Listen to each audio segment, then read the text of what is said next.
First of all, thank you for inviting me for this event. I believe my today's topic is mainly about sustainability and social innovation. Basically, if you speak specifically about innovation, is all about value, and social innovation is all about adding value to the community, as simple as it can get. In my introduction, they mentioned about my technical career in terms of being a CFO, currently working as a trade advisor, but at the same time, I'm a politician in India as well, and potential member of parliament. So that's why I choose this topic of social innovation and sustainability, which is very close to me. Currently, if you see on the slides, blockchain is everywhere in the world, and I feel some of the sustainable development goals that UN has specified, if you look at them, basically I feel there is a lot of potential that could be used for humanitarian reasons as well as for the goodness of the people. So just to look at the essence of the social innovation to drive the sustainability through blockchain, I would like to take some examples also for that. But before that, what is basically when we use the innovation, what we're trying to do is how things we can make better with the latest technology to fix the problems that we have on a daily basis. We really want to elevate the society to the next level by having the good practices for social equality, environmental protection, economic viability, and sustainable solutions. In short, we really want to give a choice or the voice to the people what they really believe and what is good for them in total.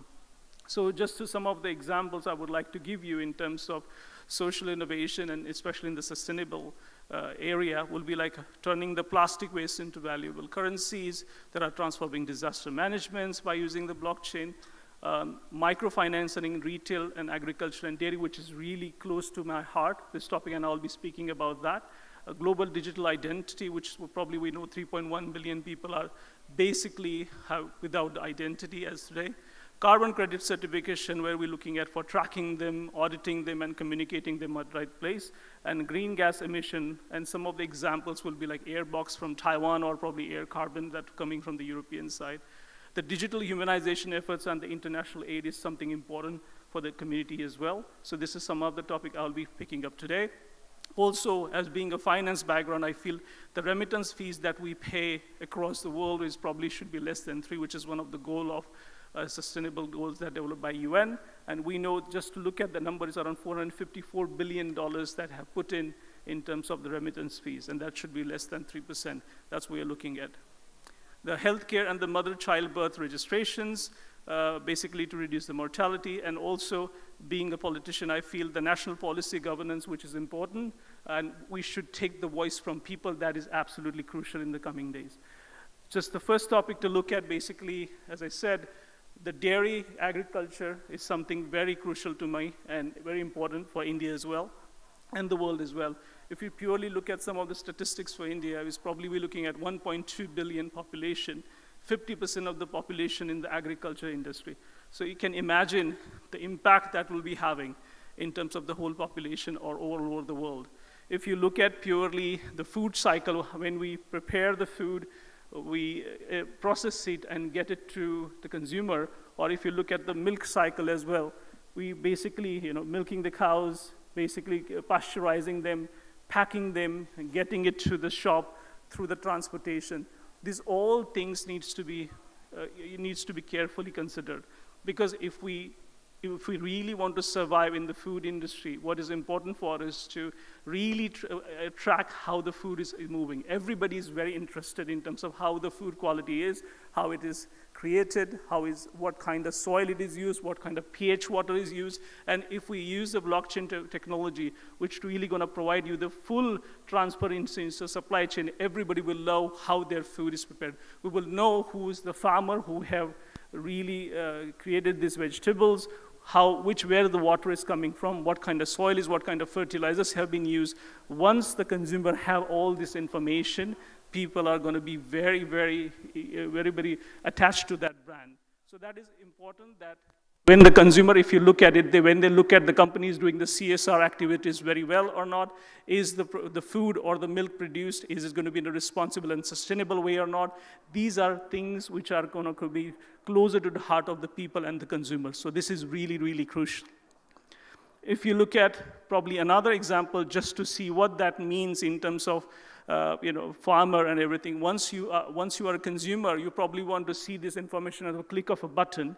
What that means is basically if a consumer wants to directly talk to the farmer, who is that, or want to give a micro, I will say, tip also, because doing a great job, I think so that could be possible in terms of the blockchain.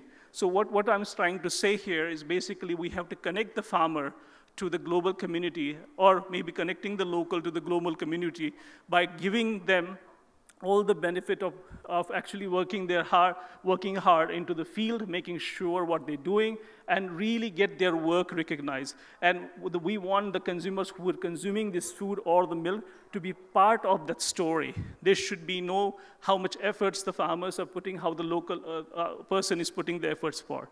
So of course, with the blockchain, we can actually get into the agricultural land belongings in terms of doing like smart contracts, contract farming, agriculture, crop and equipment management transformation. These are the things we are probably going to be useful in the next few days through blockchain, and that will be using the unleashing all those things. Specifically, if we go into the banking industry, that is a second example I would like to give.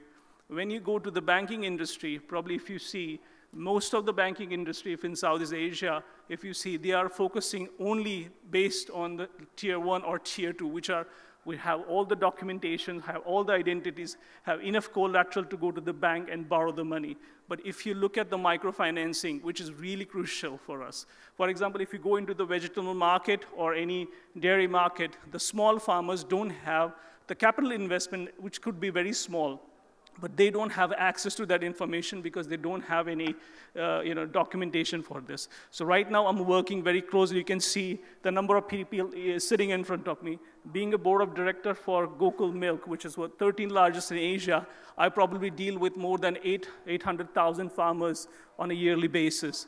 Basically, my constituency is made up of 1.7 million people. So you can imagine how many people I'll be touching in terms of actually giving the access to. So the whole idea is to how I can provide that capital investment to the people, and it looks smaller in terms of the money, but when you add the volume together, it's billions of dollars sitting there. But having this structured approach is going to be the key for this one.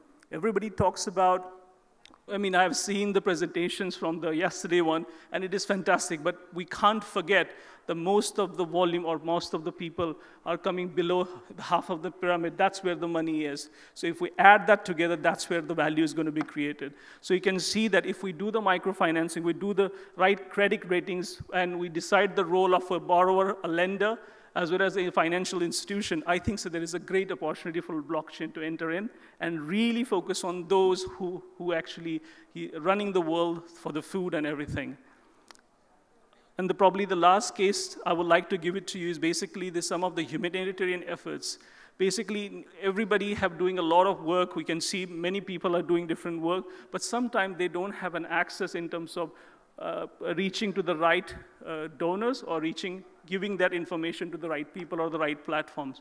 So that's where the issue comes in, where we need to figure it out, that how we can get those authenticated records or authenticated organizations or NGOs should get out their work in open and connect to the global people who really wants to do for the goodness of the people. So I feel this is some of the chart flow I said that somebody will be putting the information. This is the records where this will be shared records, which will be using the blockchains that will be authenticated by the network and what will be published. What that means is if somebody's interested, for example, I'm doing some good work for the blind people who wants to study and educate and provide them the school fees and everything. So somebody sitting in London or somebody sitting in the US will see this information in the blockchain, make sure this is authenticated, and potentially can provide the help that is needed. So exactly the same way we have to, same way that some of the donors or CSR, probably funds from the many companies, would like to do certain aspects of work for the community, but not necessarily they're aware that somebody's doing it or somebody's not doing it, but they would like to continue that. So they can actually propose also to the organization saying that this is something we like to do, can you do that? But for that, they need to see the work, the credibility of that organization. They need to see the credibility of that management team who is executing all this information. So in short, I will say the people that matters the most, I think, all the companies wants to do the best for the people as well, but we need to give that platform and authenticity, that trust, that transparency to the people. And once we have that trust between the two parties, I think so people will do that. And that's where I'm really looking into blockchain, that how we can do for microfinancing, for humanitarian, any of this work. I would say digitalization of the humanitarian work, as well as getting into the dairy industry, in the vegetable industry, into mom and pop stores. If you go to Philippines, like sari stores. If you go to India, all small stores who really need that small money. If you see the interest rate that some of the communities pay, probably if you have to borrow $100, they're paying almost 10% on a daily basis. That's an interest rate they're paying. So you can imagine on a yearly basis what we're talking about. On average, the market which is not structured is paying between 60 to 80% of interest rate on the money you borrow. So this is really exploitation, and that's where we need to make sure the financials are in place. There is an authenticity that needs to be done. The credit scores to be digitalized, and those kind of stuffs will come into picture. In short, basically, if we look at the blockchain, the social impact and the sustainability comes in. What we need to look at is what things we're doing before. There is goodness in people, it's still there, but we need to change that into reality by using the latest technology. That means we have to reshape the status quo and the mindset what we have in. All that it takes is we decide to do the good things, we use the technology to do the great things about it. At the end, what we can say that we are humans, we have emotions. In short, I will say there is a virtual reality that needs to be changed into shared reality. I would say there is a mission learning that exists, but I think that needs to be a collaborative learning. I think I want to choose that user experience to human experience, and I want to change the singularity to plurality. That is something I feel is important. I feel that this is very going to be a crucial thing when we start getting into the business of blockchain. I believe all the entrepreneurs, I will insist, they should be looking into the solution in terms of agriculture. They should be looking into the section of dairy. We are looking into dairy in terms of green gas emissions as well. As I give an example for the air carbon, which we basically using the green gas emission coming from the cattle fields and basically converting into combining air and carbon together and creating basically the products of which you can be tracked. There is a blockchain number that's given to each product, and that can be tracked. Similar, that some technologies exist that is actually doing this at this point of time, where you can track, where you know when you buy something, when you're buying something that is something already reducing the carbon or reducing goodness to the people, and you're honoring the people who worked hard for this product. So I think so it is time to appreciate who have worked hard, who running this environment in terms of during the Corona situation as well. And I believe everybody sitting here, I will really, not necessarily challenge the right word, but I would like everybody to invite in this journey to make the betterment of the people, to use this technology to give to the people who can't afford it and make it available at a very lower cost being to this event.